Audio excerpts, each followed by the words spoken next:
Pernah dengar kata au pair? Gak tahu sih cara pengucapannya benar apa enggak, tapi biasanya aku bilang au pair. Kalau salah maaf. Untuk sebagian orang banyak banget untuk tinggal di luar negeri memakai cara dengan sebagai au pair. Nah, hari ini cerita seberang kedatangan narasumber, yaitu diaspora, aku bilangnya diaspora yang udah tinggal di Belgia sekitar 5 tahun. Nah, dia itu dulunya au pair dan sekarang sudah menetap di Belgia. Oke. Halo. Halo. Mungkin sebelum kita lanjut cerita tentang au pair, mungkin Lady mau memperkenalkan diri dulu. Silahkan. Oke, halo, saya Lady Elizabeth Febrina, panggil aja Lady. Saya lahir dan besar di Batam. Saya orang Batak. Dan saya sekarang tinggal di Roeselare, Belgia. Dan ya seperti yang Teteh sudah sampaikan, kalau saya datang ke Belgia memang lewat jalur au pair. Au pair ini tuh apa sih? Pasti banyak yang ingin tahu kan ya. Aku juga detailnya nggak terlalu paham, tapi yang pasti ini tuh pertukaran budaya dengan orang lokal di sini gitu loh. Dan juga belajar bahasa, memang sih nggak sampai level tinggi, tapi sedikit dikasih kelas untuk ikut kelas bahasanya di sini, lalu main dan belajar tentang hal baru lah di sini, dan tentunya jagain anaknya dari keluarga yang di sini yang ngambil kita untuk menetap selama 1 tahun gitu. Oke. Dulu sebelum jadi au pair, sebelum pindah ke Belgia ini, dulu di Indonesia, kakak kerjanya apa ya? Iya, aku dulu ngambil double degree, kelas sekretaris sama keguruan bahasa Inggris. Terus itu waktu itu di Tangerang, dan terus aku balik ke Batam dan kerja di sekolah aku ngajar. Oh, ibu guru dulunya. Guru muda. Terus setelah itu berarti kerja dulu di Batam. Nah, Ya. kok bisa tahu au pair? Ya, jadi selama aku ngajar itu aku kayak ngerasa jiwa-jiwa muda ya, masih usia 24-an gitu. Kayak aku pingin banget nih keluar negeri. Nyari-nyari, berusaha untuk nyari beasiswa, nyari jalur banyak lah untuk bisa pergi ke luar negeri gitu loh. Dan memang gak segampang itu ya, biaya pasti dibutuhkan. Namanya kuliah itu kan gak murah gitu. Lalu kalaupun cari beasiswa saingannya juga pasti berat gitu ya. Dan aku tahu kemampuanku gitu. Terus setelah aku cari-cari lagi option yang lain, aku ketemulah si au pair ini. Dan dari lewat jalur au pair pun ini, setelah 1 tahun misalnya kita ngikutin program ini, kita bisa tetap stay untuk melanjutin pendidikan di sini setelah lewatin au pair ini. Itu bisa jadi batu loncatan sih menurut aku. Jadi ada jembatan menuju jalur yang lain gitu. Oh, berarti kalau udah 1 tahun au pair di sini, kan kontraknya 1 tahun tuh. Berarti setelah itu bisa diperpanjang dan bisa mengunduh pendidikan di negara yang yang kamu datengin awal itu. Iya, berarti di Belgia. Di Belgia itu. Iya, benar. Gitu. Kalaupun nggak mau lanjut kuliah, misalnya mau lanjut lagi melanjut sekali lagi buat au pair, tapi yang nggak bisa di negara itu, harus ke negara lainnya yang menyediakan program ini. Gitu. Oh, jadi cuma 1 tahun di negara itu doang? Satu tahun aja. Habis itu harus pindah ke tempat negara lain. Iya. Oh gitu, baru paham saya. Soalnya saya nggak begitu tahu tentang au pair, cuman ada beberapa yang saya kenal yang tahu tentang au pair. Oh ya, terus kok bisa pertama milihnya Belgia? Atau udah ada itu daftarnya kayak gimana sih sebenarnya? Kalau daftar itu sebenarnya banyak macam-macam. Ada yang mulai dari gratis sampai berbayar. Nah, kebetulan saat itu kan aku udah kerja, aku nggak punya banyak waktu untuk nyari gratis, karena sebenarnya bisa itu lewat website aupair.com. Itu tuh kalian tinggal masukin profil kalian, terus chat calon keluarganya yang mau datangin kalian ke negara mereka. Nah, itu benar-benar butuh waktu, dan biasanya anak-anak muda yang usianya masih belasan, kayak 19 atau 20 lah gitu kan, pasti punya banyak waktu. Nah, saat itu kan aku udah kerja, jadi aku nggak bisa, jadinya aku nyari agensi yang ada di Surabaya saat itu. Nah, itu berbayar memang, karena kan mereka yang langsung memfasilitasi langsung ke agensi yang ada di negara tujuan. Oh gitu. Oh berarti jalurnya ada yang mandiri, ada juga yang pakai agent. Iya, Oke. nah ya itu memang sih random karena kan tergantung agensi yang di sini dia punya berapa keluarga yang nanyain butuh au pair ini gitu loh. Nah kebetulan yang saat aku di tahun aku itu yang butuh tuh dari keluarga Belgia ini. Gitu. Oh berarti bukan kamu yang milih mau di mana, tapi Enggak. ya udah karena dapatnya di sini, oh ya udah diambil. Gitu. Tapi lain kalau misalnya kita yang ngambil yang free yang lewat dari website itu kan kita bisa tentuin bisa difilter dari keluarga dari negara mana aja kayak gitu. Oh bedanya itu ya kalau yang dari berarti yang kalau dari agensi itu ya udah kamu dapatnya dari negara ini, ya udah kamu ambil yang ini. Tapi kalau yang mandiri, yang free itu berarti kamu bisa milih negaranya mau yang di mana. Dan itu juga tentunya sesuai interviewnya ya. Kalau misalnya berhasil dan keluarga yang interview kita merasa senang sama kita dan diterima. Tapi kalau misalnya nggak lolos ya kita coba lagi sama keluarga yang lain gitu. Oh gitu, susah nggak sih pas wawancara itu? Ya pertanyaannya sih pastinya seputar bagaimana kita mencintai anak-anak nggak gitu, mau nggak bertahan selama 1 tahun karena kan pasti banyak ya anak-anak apalagi usia segitu ya kayak masih labil-labilnya kayak enggak aku mau pulang. Nah itu kan nggak bisa karena kan memang setahun dan biaya untuk datengin kita ke sini aja tuh kan mahal ya. Jadi makanya mereka juga ngelihat potensi dari si anak ini, sanggupkah dia dalam 1 tahun nggak pulang kayak gitu. Oh gitu. Oke. Terus prosesnya, jadi kamu kan ikut agent nih. Nah, yang urus surat-suratnya itu mereka mandiri. Mereka juga semua bantuin lah. Ya, tetap aku juga harus datang ke embassy-nya, tetap lah. Tapi enggak yang buta gitu loh, semuanya udah ada jalurnya. Nanti kamu siapin ini segala macam, aku tinggal ngikutin alurnya aja.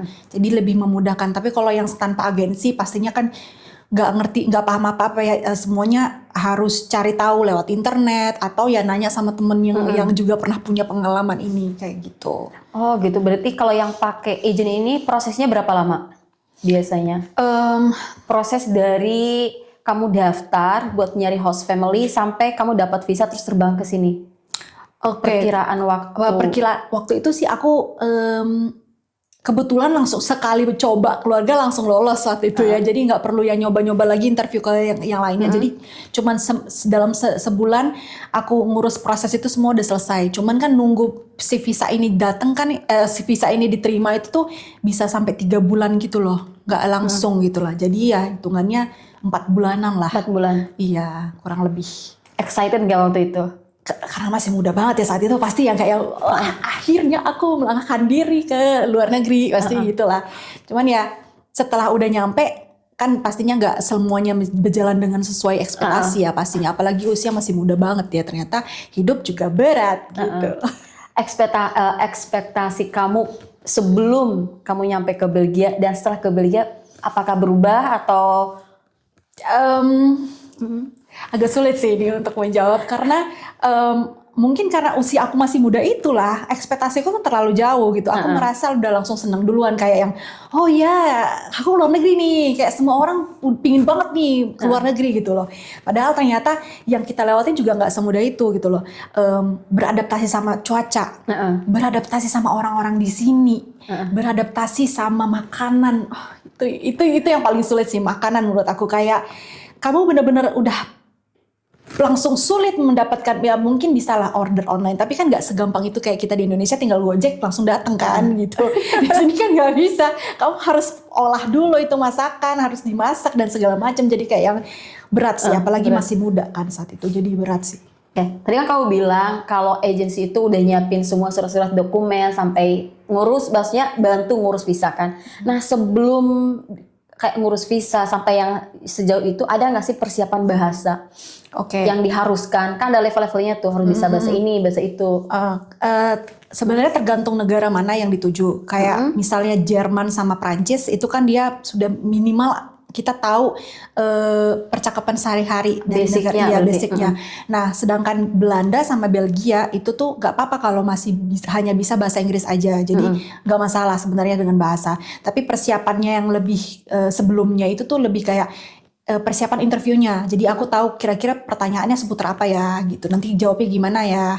Terus lebih memperbaiki profil aku. Kayak jadi hitungannya jadi kayak CV, kayak lamar kerja gitu loh. Supaya kan si keluarga ini tertarik sama aku gitu. Itu kamu diajarin sama agensi? Iya, diajarin Nanti semuanya. cara jawabnya harus kayak gimana, ini pertanyaannya bakalan kayak gini. Oh itu udah berarti kamu tuh udah dipersiapkan Pernah ya dari dipersiapkan, nol, iya. udah siap interview udah.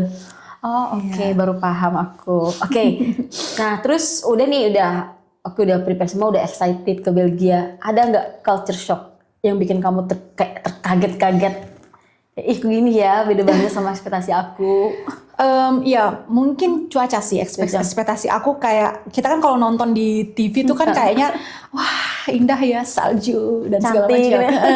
Tapi nggak kebayang kalau itu tuh bisa sampai bikin sakit. Rasa kayak menusuk ke tulang-tulang gitu loh, bener-bener kayak yang aduh aku mau pulang kayak gitu udah. Itu terlalu dingin, ekstrim banget. Kadang-kadang bisa dalam satu hari itu bisa 3 cuaca dalam satu hari loh, tiba-tiba panas, tiba-tiba turun salju, kayak yang ya beda aja gitu, kayak kulturnya beda sih, rasanya beda banget sama waktu aku ngeliat di TV-TV gitu. Beda ekspektasi. Bener. Kayaknya terlalu lihat nonton Home Alone ini. Iya, karena kan kalau lihat di TV kan kayaknya, kayaknya seru ya main salju, padahal tidak semudah itu. Oke, terus udah datang ke sini, berarti kamu langsung tinggal di host family. Ya, Nah, itu sama host family kamu juga disekolahin berarti? dapat kelas bahasa Belanda. Nah itu juga kenapa aku seneng lewat proses au pair ini, karena dikasih kelas bahasa. Jadi kan supaya ada persiapan aku untuk belajar bahasa lokal, biar nanti untuk ngelanjutin sekolah jadi lebih gampang gitu. Karena kan ada basic kan. Toh juga dapet nih gratis nih dari si keluarga ini. Dan itu cuman 6 bulan aja kelas bahasanya. Setelah itu kalau mau lanjut lagi kelasnya bayar sendiri gitu dari uang jajan yang dikasih sama si host family ini gitu. Oh berarti itu juga udah obligasi ya, kamu harus, maksudnya host family harus nyokolahin kamu bahasa lokal? Iya, dan itu maksimal tuh 6 bulan. 6 bulan. Iya, kayak gitu. Oh oke. Nah kontraknya kan 1 tahun. Nah setelah 1 tahun berarti kamu pindah ke tempat lain? Iya, pindah. Dan itu harus wajib pindahnya tuh, karena kan orang pasti mikir oh pindah keluarga aja, padahal tuh sebenarnya pindah negara juga, nggak boleh stay di negara itu. Oh nggak boleh boleh. Maksudnya 1 tahun udah selesai di sini, terus pindah lagi di kota lain? Nggak boleh, karena harus karena visanya itu kan masih visa dari Belgia misalnya, nggak boleh. Itu tuh maksimal hanya 1 tahun di Belgia.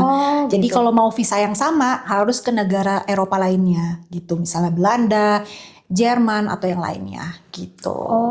Dan tentunya ngikutin persyaratan, karena biasanya setiap negara punya batas usianya masing-masing. Kayak di Belgia, setahu aku saat itu batasnya cuma sampai 26 tahun gitu, nggak boleh lebih. Gitu. Itu udah maksimal berarti? Udah maksimal 26. Itu di Belgia aja atau di negara yang lain juga? Kayaknya di Belanda agak sedikit lebih tua deh, mungkin 28 atau 27 deh. Nah tapi setahu aku kalau di Belgia itu 26. 26. Gitu. Ya. Oh masih muda juga ya 26.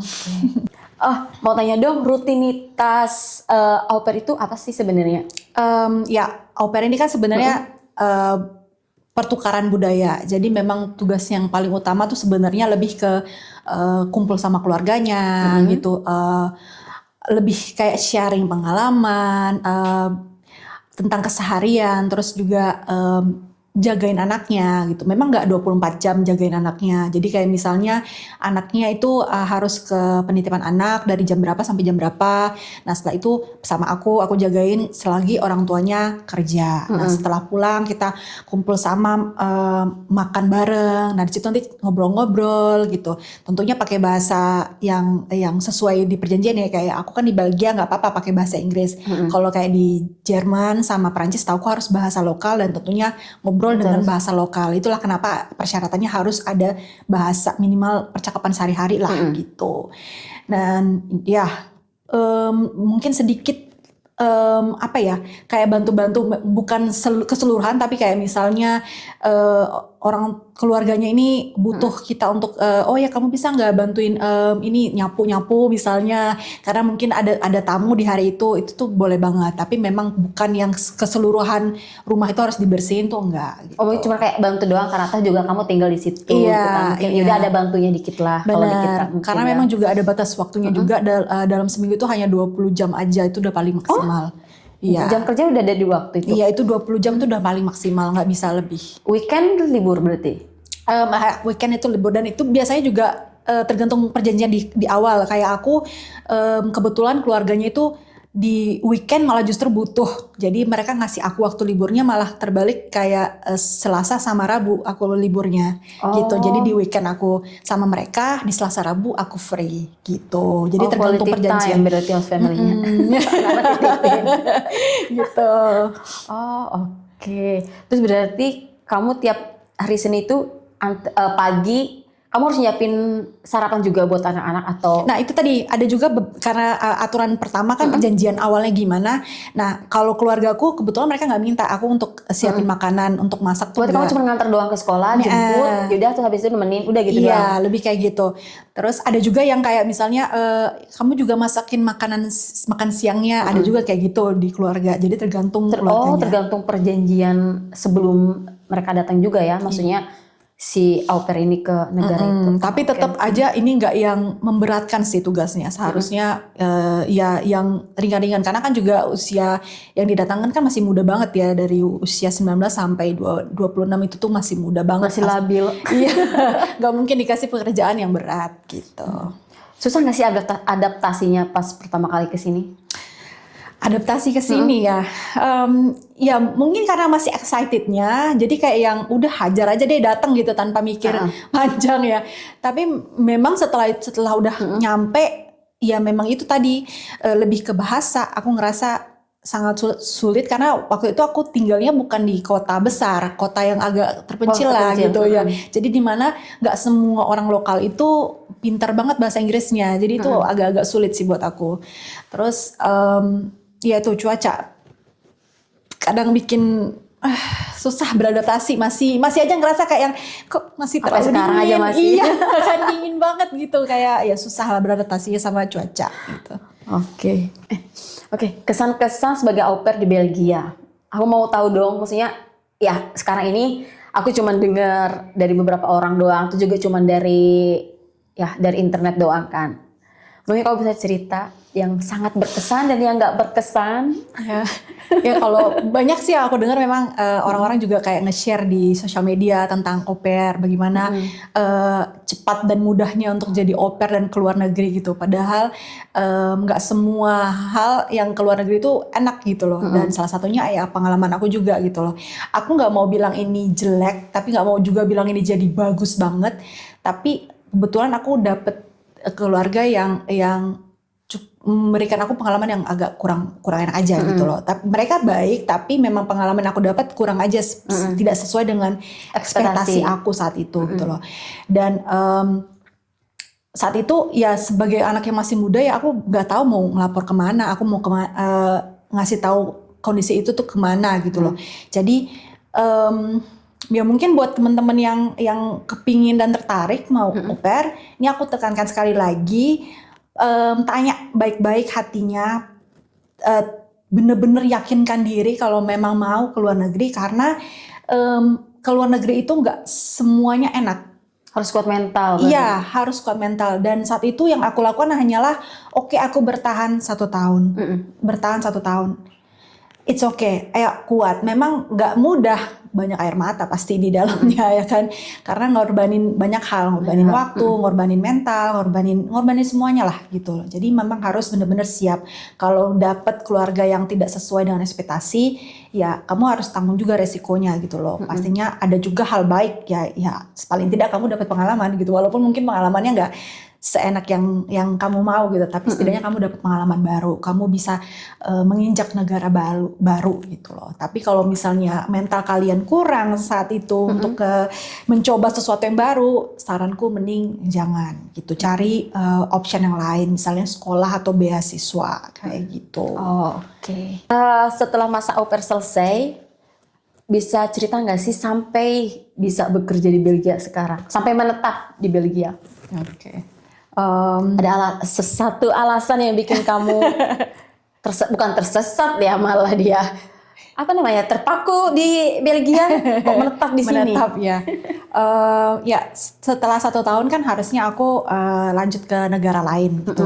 Kalau misalnya masih mau au pair. Tapi aku juga saat itu pingin punya rencana mau lanjut sekolah lagi. Cuman memang biaya saat itu kayak ngerasa kayak belum cukup deh buat biaya sehari-hari gitu. Karena kan harus biayain diri sendiri. Jadi aku berpikir untuk nyari lagi biaya tambahan dengan ngikut lagi program ini di Belanda gitu. Tapi ya planning itu akhirnya terhambat karena kayak Tuhan ngasih petunjuk yang lain, dipertemukan dengan orang lokal. Wow. Yang ternyata sekarang sudah jadi suami saya. Oh, alasannya itu pemirsa. Iya. Karena kalau misalnya memang sih Belanda Belgia nggak begitu jauh, tapi dia tipikal pria yang nggak begitu suka long distance gitu. Jadi aku bilang ya udah kalau kamu emang serius ya udah nikahin gitu. Tapi kalau nggak serius aku lanjut gitu loh. Nodong Iya. Karena kan karena masih muda banget jiwanya kayak ngerasa ya udah kalau kamu nggak mau ya udah aku lanjut. Aku masih mau meneruskan masa mudaku dengan semauku gitu loh. Jadi ya udah akhirnya dia bilang oke, aku mau proses yang lebih lanjut, dan karena dia mau menikahiku waktu itu dilamar. Jadi aku harus pulang mau nggak mau. Karena proses segala dokumennya Oh, karena visanya juga berarti? Karena kan kalau misalnya aku mau lanjut ke negara lain, aku kan tinggal urus aja prosesnya dari sini. Tapi karena aku mau visanya di negara yang sama tapi beda visa, aku harus ngurus dari Indonesia. Oh, berarti kamu balik dulu. Balik Selesai dulu. 1 tahun di Belgia ini, visa udah habis, kamu balik ke Indonesia. Balik dulu ke Indonesia karena beberapa surat-suratnya itu tidak bisa diurus di KBRI sini. Aku harus pulang dulu ke Indonesia. Udahlah, akhirnya setelah selesai visa au pair ini, aku pulang ke Indonesia. Ternyata perjalanannya masih tidak semulus itu. Di momen aku nyampe di Batam, itu kan harusnya keluarga suami itu calon waktu itu datang ke rumah untuk melamar secara normalnya budaya kita lah Indonesia. Tapi ternyata seminggu setelah itu semuanya lockdown. Oh, lagi COVID. Corona, semua tertutup, akses semua, dan bahkan biaya tiket mereka juga dikembalikan gitu sama agensi ini tiketnya, karena ya itulah ya semuanya tutup dan harus tertunda selama kurang lebih 13 bulan aku long distance sama suami gitu. Iya. Jadi lama ya. Nah, tapi tuh 13 bulan itu tuh juga 3 bulannya nunggu proses visa, lalu 3 bulan lagi ngurus prosesnya. Jadi ngurus proses sama ngurus visa, tunggu visanya tuh hampir sama. Padahal waktu sebelum corona itu tuh cuman kayak 1 bulan udah selesai ngurusnya, dan tinggal nunggu sampai visa itu diterima ya, di approve. Nah, setelah ada corona ini jadi 3 bulan ngurus visanya dan 3 bulan nunggunya. Karena ya itu tadi gak semua tempat buka pada saat hari itu karena COVID. Iya, COVID. Jadi kayak dalam seminggu cuma 2 hari doang bukanya, sisanya tutup. Itu yang bikin semuanya jadi kayak lama banget gitu. Dan setelah 13 bulan akhirnya kembali lagi ke sini dengan visa cuma 3 bulan saat itu, karena kan memang harus Terus visa berarti ya? Iya, karena memang harus menikah dalam waktu 3 bulan. Kalau enggak aku ngurus lagi dari awal kan. Jadi dalam waktu 3 bulan kita persiapkan pernikahan dalam ya sependek-pendeknya tuh, sesingkat itu waktunya kita persiapkan nikahnya. Tapi kalau di Indonesia kan kita nikah selalu secara keagama dulu baru catatan sipil. Kalau di sini tuh harus catatan sipil dulu baru keagamaan. Keagama, iya, sistemnya kayak kebalik. Gitu. Iya, kebalik. Aku juga nggak ngerti tapi memang begitu sistemnya, ya udah aku ngikutin aja. Jadi paginya catatan sipil, siangnya kita di gereja gitu. Oh. Lama juga ternyata perjalanannya. Sebelum mereka bersatu 13 bulan loh. Nunggu. Bisa. Tadi kan dia bilang gak bisa LDR. Ternyata bisa dia. Gara-gara COVID. Cintanya terlalu besar, Bu. Itu juga gak bisa milih kan. Emang wajib gitu, ya udahlah selama 13 bulan. Nah, kan udah nikah nih sama orang lokal. Sebagian orang berpikir udah nikah sama orang lokal berarti privilege-nya itu semakin besar untuk mencari kerja. Dan pengalaman orang itu beda-beda. Kayak pengalaman aku nyari kerja di sini ada yang mudah, maksudnya ada yang gampang, ada yang susah. Nah, pengalaman kamu sendiri kayak gimana pas nyari kerja? Oh ya, sebenarnya sih nggak langsung dapat kerja ya. Jadi setelah nikah itu kan aku bahasa masih standar banget lah karena kan dari bekas yang kemarin yang waktu ikut kelas itu cuman sampai 6 bulan doang. 6 bulan, Jadi aku harus ngikut lagi dan aku mutusin untuk ngulang lagi dari awal karena memang waktu aku ikut kelas itu aku ngerasa kayak yang masih labil banget kayak yang cuman ikut-ikut doang gitu loh. Jadi aku ngulang lagi ikut kelas bahasa sambil nyari-nyari pekerjaan. Pekerjaan. Tapi memang ya itu tadi nggak semudah itu karena tergantung kota kita tinggal sebenarnya. Kalau misalnya di Gen misalnya mungkin dapat kerjaan buat orang-orang asing tuh lebih mudah gitu loh dengan bahasa keterbatasan bahasa. Karena aku tinggalnya di Roeselare jadi kayak masih agak sulit. Aku wajib harus bisa bahasa lokal. Jadi ya udahlah dari pihak keluarga suami, papa mertua kebetulan direktur di salah satu panti jompo di dekat kota tempat kita tinggal. Jadi beliau masukin aku untuk kerja sementara kayak fleksibel gitulah. Jadi cuman beberapa jam doang, habis itu sisanya aku sekolah gitu. Dan selama aku kerja dan sekolah itu juga nggak yang semulus-mulus itu juga ya karena kan kerjanya juga aku nggak bisa milih gitu walaupun aku udah punya diploma dari Indonesia sebelumnya nggak tapi kan memang tetap aku nggak bisa milih karena ya itu tadi keterbatasan bahasa. Jadi aku kayak kerjanya tuh kayak logistik di sini namanya, tapi kalau di Indonesia kan tuh mungkin lebih kayak yang kamu ngebantuin asistenin perawat-perawat yang di sana gitu loh, kayak nyiapin kopi mereka, makanan mereka, terus kalau misalnya ada orang tuanya yang butuh disuapin, kita yang harus suapin, terus kalau ada aktivitas karena kan ada beberapa jam menunggu waktu sampai pulang itu kan kita main kayak gitu-gitu atau aku nyanyi buat mereka atau apa aja nari dan segala macam supaya entertainment supaya mereka juga terhibur gitu loh. Jadi nggak hanya cuman main tapi mereka juga ngeliatin sesuatu gitu. Nah setelah itu setelah kelas bahasa selesai aku ngerasa kayak oke nih aku siap nih untuk nyari kerjaan baru. Jadi kebetulan aku langsung apply supaya diplomaku itu ijazah aku itu diakui di sini gitu loh dan puji Tuhannya diakui sama negara ini dan aku tinggal cari kerja. Iya kan karena udah diakui. Tapi ya lagi-lagi gak segampang itu mau cari kerja karena aku udah punya 2 tuh yang keguruan sama yang sekretaris. Nah kalau yang sekretaris itu lagi-lagi bahasa keguruan apalagi di sini aku harus ngulang lagi sekolah karena kan yang namanya jadi guru udah pasti bahasa udah seharusnya lebih bagus daripada orang lokalnya kan karena aku mengajari anak-anak yang ada di sini gitu loh. Dan begitu juga sama sekretaris atau yang administrasi karena banyak orang-orang lokal akan nanya langsung ke pintu gerbang pertama pasti kan administrasi dan sekretaris ya. Jadi kayak bahasa itu udah wajib banget. Makanya persaingannya agak sulit sama orang lokal. Jadi akhirnya aku mutusin oh ya udah aku sekolah lagi aja, aku ngulang lagi. Jadi akhirnya aku mutusin untuk sekolah lagi. Aku ambil Kinderbegeleider ini kalau di Indonesia mungkin kayak pendidikan anak usia dini atau kayak penitipan kayak daycare kayak gitulah ya. Dan ya karena aku senang sama anak-anak aku merasa kayak ini kerjaan pas lah buat aku. Selama di kelas aku juga belajar gak hanya belajar tentang anak tapi juga belajar bagaimana menghargai diri sendiri juga gitu loh. Aku berpikir kan kita kalau di Indonesia belajar tuh lebih kayak fokus sama jurusannya. Tapi selama di kelas aku tuh belajar banyak hal baru juga gitu loh. Kayak memahami diri sendiri gitu, mencintai dan merawat diri sendiri itu juga penting gitu loh. Jadi kayak kamu kerja tapi kamu juga harus memperhatikan diri kamu sendiri juga gitu loh. Kayak salah satunya nih bagaimana kamu kerja secara higienis, kamu kerja harus ergonomis, kayak apa ya? Maksudnya kamu harus juga memperhatikan kalau aku terlalu banyak angkat anak, kamu harus perhatikan pinggang kamu, punggung kamu gitu kan. Terus kalau kalau kerja itu harus pastikan abis selesai pegang anak yang sakit misalnya atau ingusan itu cuci tangan gitu. Lebih kayak memperhatikan diri sendiri juga gitu loh. Jadi aku ngerasa kayak yang yang aku pelajari itu ternyata banyak banget selama di kelas di sekolah ini gitu. Lalu setelah itu luluslah aku dengan ya pastinya dicampur campur aduk dengan air mata karena banget. iya 1 tahun bisa aku.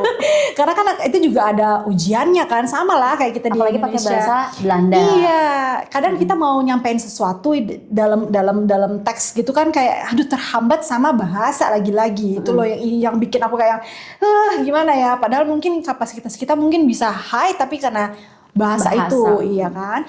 Tapi puji Tuhan akhirnya lulus. Aku senang banget di graduation saat itu, suami sama mertua dulunya juga support, dia datang mereka, aku senang banget. Dan aku berpikir setelah itu bakalan sulit lagi untuk dapat pekerjaan. Ternyata enggak. Tempat di mana aku magang saat itu, jadi selama kita sekolah itu juga ada magangnya gitu ya. Itu diharuskan ya kalau di sini. Iya. Magang. Ya, tapi itu bagus sih menurut aku. Jadi kayak kita pas lagi kerja nggak terkejut lagi gitu loh, karena sudah pernah gitu. Jadi setelah selesai graduation, aku berpikir aku harus nyari kerjaan lagi dan itu bakalan sulit. Ternyata nggak. Di tempat aku magang kemarin membutuhkan, saat itu momennya lagi butuh ada koleganya yang keluar, jadi membutuhkan aku. Dan saat itu langsung Januari aku lulus, Februarinya langsung kerja. Tahun ini? Tahun lalu. Oh, tahun lalu. Oh, berarti udah 1 tahun dong kerja. Iya, udah. Akhirnya, dan aku juga congratulations. Iya. Dan untuk pertama kalinya tahun lalu di bulan September itu pertama kalinya aku mendapatkan kontrak permanen aku, dan itu aku ngerasa kayak wow, aku dapat kontrak permanen di Belgia. Pencapaian. Karena kalau misalnya masih kayak kontrak biasa itu tuh kan masih agak masih takut ragu ya. gitu, udah takut. Iya. Kalau dipecat gimana nih? Iya kan. Kalau di sini udah kontrak permanen tuh rasanya tuh udah kayak bagus banget lah gitu. Udah secure banget. Jadi aku kayak oke, udah tenang, udah punya tempat kerja yang permanen gitu. Di situ aku merasa kayak oke, aku udah mulai settle, udah mulai mencintai negara ini pelan-pelan tuh ya. Walaupun udah 5 tahun juga nggak segampang itu yang mencintai negara lain gitu ya. Walaupun dikasih fasilitas yang segitu banyaknya, cuman ya lagi-lagi nggak 100% bisa seindah kota kelahiran gitu, negara kelahiran gitu. Nah, kamu kan kerja sekarang berarti kayak daycare gitu ya?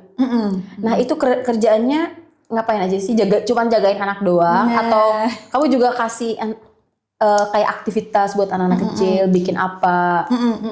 Karena ya itu tadi, karena kan kita di sini sekolah ya, jadi sekolah itu nggak cuman ya rutinitas doang, kita benar-benar belajar untuk bagaimana mendidik anak-anak itu juga gitu. Karena kan orang mikirnya daycare kayaknya cuman udah daycare aja, nggak seperti itu. Kita juga harus bantu mereka melatih motorik mereka, pokoknya sama persis kayak PAUD di Indonesia. Melatih motorik mereka, beraktivitas, membuat kegiatan bermain yang menyenangkan tapi sambil belajar, itu juga wajib di sini di daycare di sini. Lalu kita juga harus bikin laporan persis kayak guru gitu loh, kayak laporan setiap dia mau next ke kelas berikutnya gitu loh. Jadi dia dalam 6 bulan ini udah bisa apa aja, berarti sorry ku potong, berarti ada maksudnya masa pertumbuhan itu kamu harus tahu ya detail. Anak ini masa pertumbuhannya kayak gini, ini. Padahal itu banyak banget, gila, kau bisa loh. Dan itu pakai bahasa Belanda loh ya. Ya untuk awal-awal sulit sih, aku masih butuh bantuan kolega yang lain kayak misalnya aku mau nyampaikan sesuatu, dia yang bantuin untuk pakai bahasa Belanda yang baik dan sopan gitu lah ya kan. Kadang kan kita kan kalau bahasa Belanda conversation sama yang di teks kan pasti beda kan gitu. Jadi mereka bantuin, tapi setelah 1 tahun berlalu, aku udah bisa nulis itu tanpa ragu gitu loh. Udah bahkan juga ngobrol sama orang tuanya juga setiap hari, itu juga wajib. Kayak misalnya ada kesalahan kecil, misalnya anaknya terjatuh gitu loh, kesenggol anak yang lain misalnya, itu juga kita harus kasih tahu. Atau digigit, itu usia anak-anak lagi suka gigit-gigit ya, digigit sama temennya, kita juga harus kasih tahu, menyampaikan bagaimana tidak menyakiti orang tua. Dan juga menyampaikannya dengan jelas gitu loh. Jadi jangan sampai kita nggak kasih tahu, pulang-pulang anaknya kok udah biru-biru ini kenapa gitu loh. Dicubit ini ya. Iya kan, sama youth-nya. Dan juga di sini itu daycare itu dipantau ya sama pemerintah di sini, jadi nggak bisa sembarangan karena aku sering banget denger daycare di Indonesia tuh banyak ada kasus-kasus yang Oh, kayak kemarin di Jogja itu iya yang diikat. kan, aduh itu kan kita sebagai kalau orang tua yang punya anak yang mempercayakan anaknya dititipkan gitu loh, ternyata sakitnya kan pasti sedih banget ya. Nah di sini tuh nggak bisa kayak gitu karena dipantau, bahkan setahu aku juga 2 tahun sekali itu tuh ada pemeriksaan dadakan tanpa pemberitahuan. Nah itu tuh kalau misalnya tidak sesuai standar itu tempat harus tutup. Bisa langsung ditutup. Harus ditutup gitu loh, dan harus membayar denda segala macam. Nah itu saking ketatnya gitu. Jadi makanya kita semua juga disekolahkan nggak sembarangan. Kita juga tahu alurnya seperti apa. Bahkan kita juga ada tambahan kelas kayak kalau misal terjadi kecelakaan di dalam ruangan, misalnya kebakaran atau anak itu tiba-tiba berhenti bernafas, kita harus melakukan apa? Itu tuh semuanya ada Oh, kelasnya. belajar PCR dan lain-lain. Iya, kayaknya kalau di Indonesia aku kayaknya nggak dapet deh kayak gitu-gitu gitu kan. Jadi juga kayak nggak ngerti kalau misal terjadi kayak gitu apa yang harus dilakukan gitu. Kalau di sini, nah kalau di sini tuh harus sigap, kita udah harus tahu alurnya seperti apa gitu. Penyelamatan pertama untuk anak-anak gitu. Kamu di daycare sekarang ngurus berapa anak berarti? Itu Maksudnya kamu sendiri ya? Aku tahu pasti ada beberapa orang tuh, tapi kan pasti satu orang harus tanggung jawab 3 anak atau 4 oke. anak. Kalau di sini tuh ada aturannya sih, satu orang itu tuh paling maksimal 7. Iya banyak. Tapi kalau di Belanda kalau di Belanda setahu aku malah satu orang itu 5. 5. Jadi di sini banyak sih 7 ya. Wah, kayak aku udah langsung stresnya 3 Itu anak. maksimal 7. Tapi kalau lebih dari 7 itu udah harus pakai 2 orang. Misalnya 8 satu harus 2. Terus Walaupun 2 orang. cuma satu doang gitu yang lebih tetap datang. Tapi biasanya satu harinya ada 17 atau 18 anak yang datang pada satu hari gitu. Satu grup ya. Satu gitu. grup. Terus yang jaga berarti 3 orang atau 4? 2 orang. Tapi kalau misalnya bagian yang baby yang agak kecil-kecil, terlalu itu kecil, udah beda lagi ya? Ya pakai 3 gitu. Lah kamu ngurus dari usia berapa sampai Aku usia berapa lebih ke berarti? usia udah 1 tahun setengah sampai ke 2 tahun setengah. Udah di usia segitu. Jadi anak-anak udah bisa ngomong sedikit-sedikit gitu. Udah beraktivitas mewarnai udah tanpa dibantuin.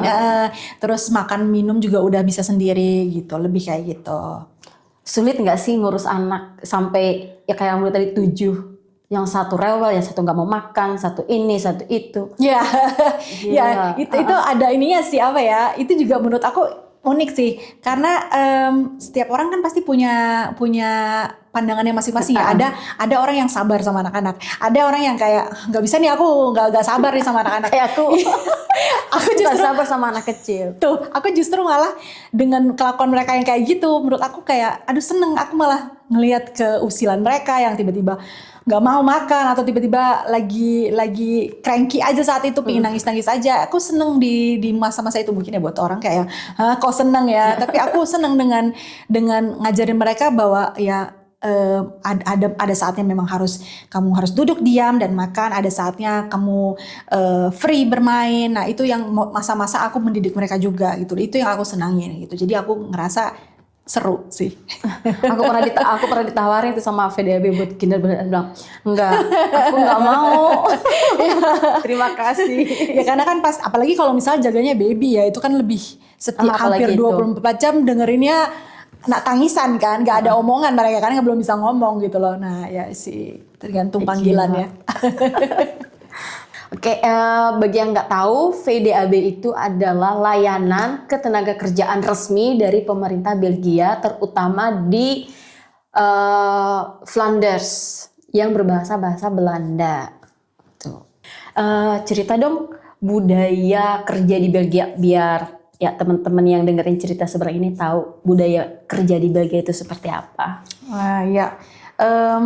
Mungkin kalau disamain sama budaya di Indonesia, yang paling kerasa beda tuh kalau di Indonesia kita kerja sama kolega-koleganya atau rekan-rekan kerjanya, itu tuh kan kerasa banget kayak bisa jadi kayak teman gitu. Habis kerja bisa, yuk hangout yuk kemana, ngopi ya kan. Nah kalau di sini tuh nggak kayak gitu. Kamu rekan kerja ya rekan kerja aja, bukan teman gitu loh. Lain sama temen gitu loh. Jadi bener-bener profesional kerja. Ya ngobrol, pastinya ngobrol, komunikasi tentang pekerjaan. Tapi setelah jam kerja selesai ya udah nggak ada lagi tuh ikatan pertemanan kayak gitu, nongkrong kemana tuh nggak ada banget. Terus yang paling kerasa lagi, jarang banget orang-orang yang tempat aku kerja ya, yang setahu aku sakit gitu loh, kayak ngeluh sakit berapa minggu nggak masuk, itu tuh jarang banget. Malah lebih kayak dalam 6 bulan tuh bisa 0 dia nggak masuk. Jadi bener-bener dia selalu masuk kerja gitu loh. Karena ya untuk dapetin surat izin dari dokter juga nggak semudah kayak di Indonesia kan kita bisa bayar ya, setahu aku. Ya itu lagi-lagi oknum ya, oknum. Aku nggak mau nyamain semuanya kayak gitu, nggak. Tapi pasti ada oknum kayak gitu. Nah sedangkan di Belgia itu nggak bisa karena bikin appointment sama dokter aja nunggu pakai waktu ya, harus mastiin kamu bener-bener sakit gitu loh. Jadi aku ngelihat memang profesional mereka dalam bekerja tuh kelihatan. Tapi di balik itu juga mereka juga sadar betul akan menjaga diri mereka juga. Jadi mereka butuh juga yang namanya liburan gitu. Jadi kalau saatnya liburan ya udah nggak diganggu sama sekali. Mereka begitu juga ke aku, kalau misalnya aku lagi ngambil cuti ya udah mereka nggak akan ganggu aku selama aku cuti itu. Bener-bener seprofesional itu mereka dalam bekerja. Itu sih yang aku lihat nilai positif bekerja di sini. Gitu. Oke. Ada ini nggak sih culture shock pas kamu kerja di sini? Kan beda tuh cara kerja di Indonesia sama cara kerja di sini. Oh ya, ada banget. Jadi waktu aku di Indonesia kalau kita kerja, aku kan selalu ngerasa aku melakukan hal selalu benar gitu loh. Di Indonesia ya, menurutku aku kayak melakukan semua benar.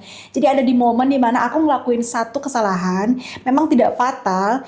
Dan itu kalau di Indonesia mungkin mereka akan ya udahlah. Nah di sini enggak, mereka direct langsung terang-terangan ngomong kamu salah. Dan mereka kasih tahu apa yang kamu lakukan itu salahnya tuh di mana, dikasih tahu, diomongin, dan mereka berharap aku tidak mengulanginya lagi gitu loh. Jadi lebih kayak yang aku shock itu kayak aku ditegur tapi tentunya dengan profesional ya. Mereka nggak yang membuli, enggak. Tapi memang dari situ langsung dikasih tahu kalau aku salah gitu. Dan menurutku itu justru malah membangun mentalku jadi lebih baik lagi gitu loh. Kalau memang salah ya salah gitu.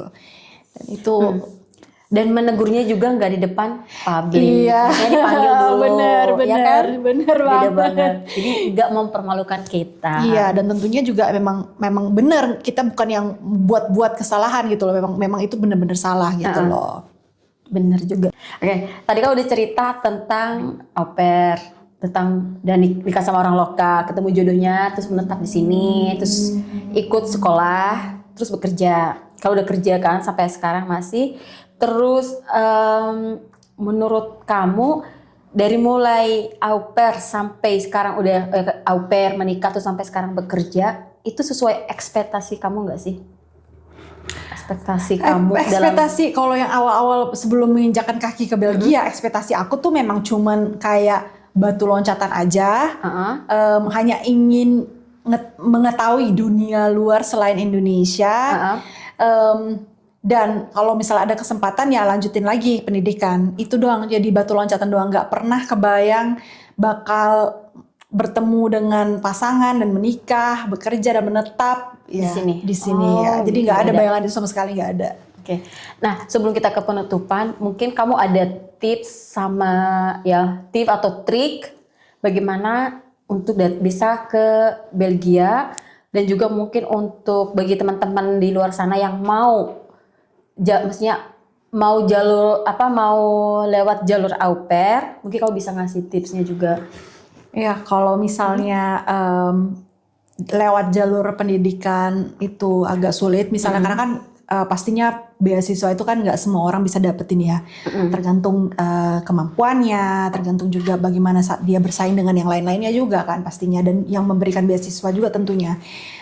Kalau memang lewat beasiswa itu nggak bisa dan mau coba yang lain, misalnya ada duitnya, cobalah sekolah dengan biaya sendiri, itu juga bisa. Tapi kalau dua-duanya nggak bisa nih, beasiswa nggak dapet, biayanya juga nggak cukup, menurutku au pair itu bisa jadi batu loncatan sebenarnya. Karena yang penting kamu udah bisa dulu nyampe di sini, karena kan diakomodasikan sama keluarga yang ada di sini. Terus kamu nggak langsung shock gitu loh dengan budaya gitu, kamu pelan-pelan dapet tinggal sama mereka, belajar bahasa mereka, belajar kebiasaannya mereka gitu loh, budayanya mereka. Jadi nggak langsung shock, tiba-tiba langsung berubah 180 derajat gitu. Menurutku itu bagus gitu loh.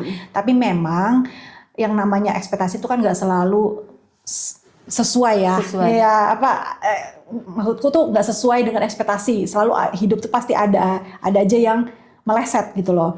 Nah, bisa jadi dapat keluarga yang kurang beruntung, kita kayak ya nggak sesuai dengan ekspektasi yang tadi aku bilang. Jadinya harus siapin mental kalau memang benar-benar mau ngambil au pair. Memang itu jadi batu loncatan, tapi tetap harus kuatkan mental. Yakinkan diri karena itu dalam 1 tahun. Kalaupun misalnya ternyata dalam 1 tahun itu ternyata misalnya 3 bulan nggak kuat, nggak sanggup bertahan, kamu bisa minta pertolongan di sini karena setahu aku memang orang-orang di sini juga sangat sigap kayak polisi, agensinya bisa kalian laporin tindakan kekerasan misalnya yang dialami, karena aku tahu juga beberapa au pair yang juga diperlakukan tidak baik.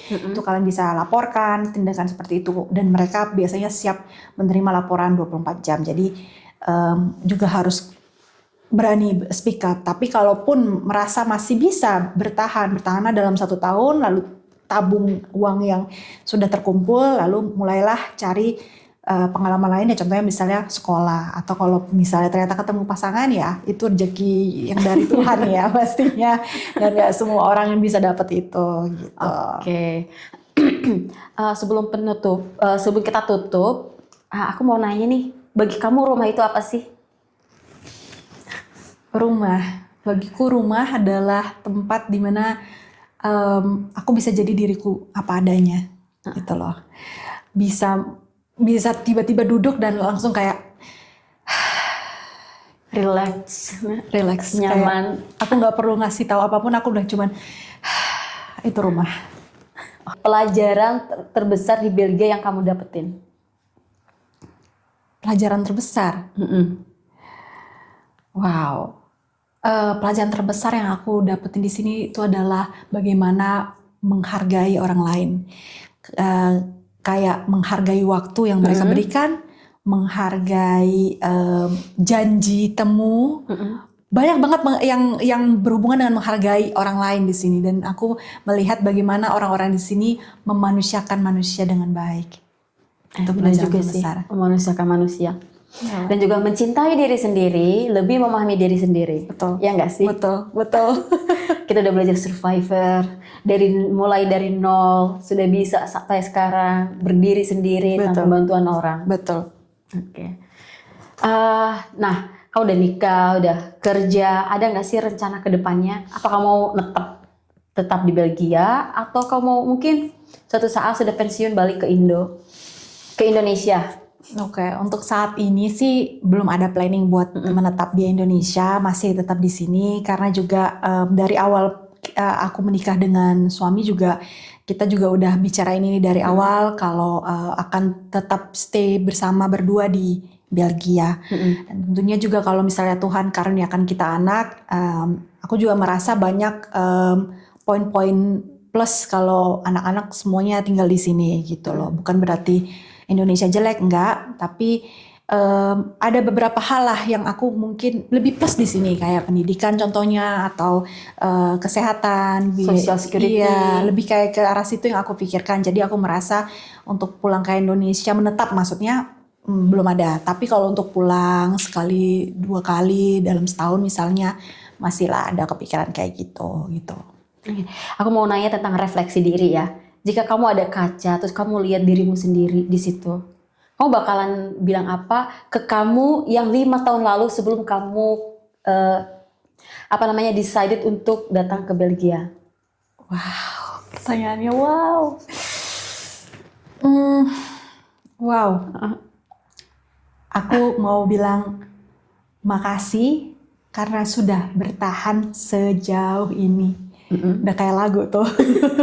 Tapi aku bener-bener makasih banget sama diri ini karena aku tahu apa yang aku lewatin itu gak mudah. Mungkin buat sebagian orang ngerasa kayak dipermudah banget ya hidupnya, padahal aslinya gak semudah itu, dan gak mungkin juga aku hanya nge-share hal-hal buruk ya. Pastinya ada pelajaran yang baik dari itu semua, dan aku merasa aku kuat melewati itu tuh udah hebat banget. Jadi terima kasih karena sudah bertahan sejauh ini. Kamu hebat. Oke, sebelum penutupan, aku mau bilang nih, kalau seandainya kalian mau lebih tahu tentang au pair dan cara-caranya bagaimana, mungkin bisa tanya langsung ke Mbak Lady. Nanti kita cantumin sosial medianya. Punya TikTok atau mau IG-nya aja atau Facebook? Apa aja semua boleh deh. Semuanya. Oke, Ya, nanti semuanya silakan, ada di silakan. situ. Nanti kalau seandainya ada pertanyaan, tanya ke beliau. Tapi please sebelum bertanya, jangan nanya gimana caranya dapat orang lokal, oke? Oke, makasih udah mau dengerin cerita seberang dan dari narasumber kita hari ini yang sudah kuat banget tinggal di Belgia, sudah banyak tantangannya. Jangan lupa di-share dan like ya. Dadah!